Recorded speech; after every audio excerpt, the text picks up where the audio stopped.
오늘부터 사회적 거리두기가 1단계로 완화되었습니다. 추석과 한글날 연휴에 발휘된 국민의 높은 방역 의식과 협조, 그리고 방역 당국을 비롯한 정부, 지자체, 그리고 경찰 관계자의 헌신과 노력 덕분입니다. 사회적 거리두기 완화가 일상과 민생 경제의 활력을 되찾는 계기가 되기를 바랍니다. 하지만 결코 긴장의 끈을 놓아서는 안 됩니다.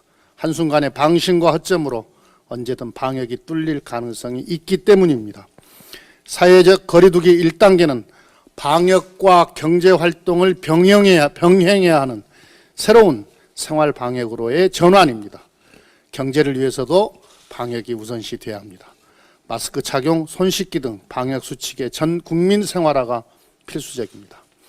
생활방역을 전제로 정부의 경제정책 기조도 재난지원금 지급과 같은 경기 방어적 중심을 넘어서서 경기 진작을 도모할 수 있는 공격적이며 성장적 정책을 강화할 것을 주문합니다. 특히 경기 반등을 위해 투자를 유인하고 활성화해서 고용과 소비로 이어지는 경제 선순환 구조를 만드는 데 주력해야 합니다.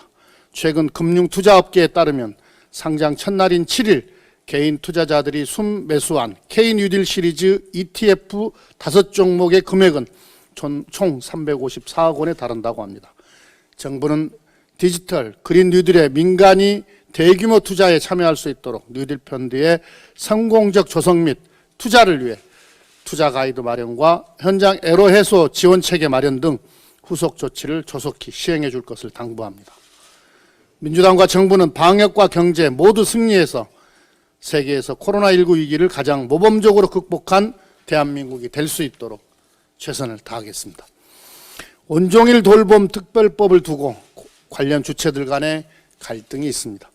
돌봄 체계를 보다 안정적으로 구축하자는 취지이지만 이를 담당하는 교원과 돌봄 전담사들의 이견이 있습니다.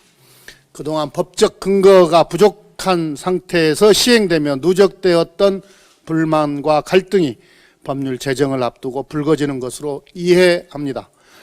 민주당과 정부는 국가 책임하에 온종일 돌봄 체계를 구축하겠다고 국민께 약속드린 바 있습니다. 코로나19로 맞벌이 가정이나 저소득 가정의 돌봄 수요도 커지고 있습니다. 어렵지만 이번 기회에 법적 근거를 마련하고 초등 돌봄을 학교와 지자체 및 지역사회가 협력해서 풀어가야 합니다. 민주당이 책임지고 당이 책임지고 관계기관 이해 당사자와 협의하고 이견을 조정해서 이번 정기국회에서 반드시 법안도 처리하고 여러 갈등도 해결해서 좋은 정책이 만들어질 수 있도록 하겠습니다. 무엇보다도 돌봄이 필요한 우리 학부모들과 우리 아이들에게 도움이 되도록 그렇게 방안을 만들도록 하겠습니다. 지난 8일 울산에서 큰 화재가 발생했습니다. 인명피해가 없어서 정말 다행입니다. 주민들께서 높은 시민의식으로 연대, 협력, 배려한 덕분입니다. 소방관들의 대응과 헌신도 빛이 났습니다. 민주당은 소방장비 확충으로 화재로부터 국민의 안전을 지키겠습니다. 이번 화재로 초고층 건물 화재 대응에 허점이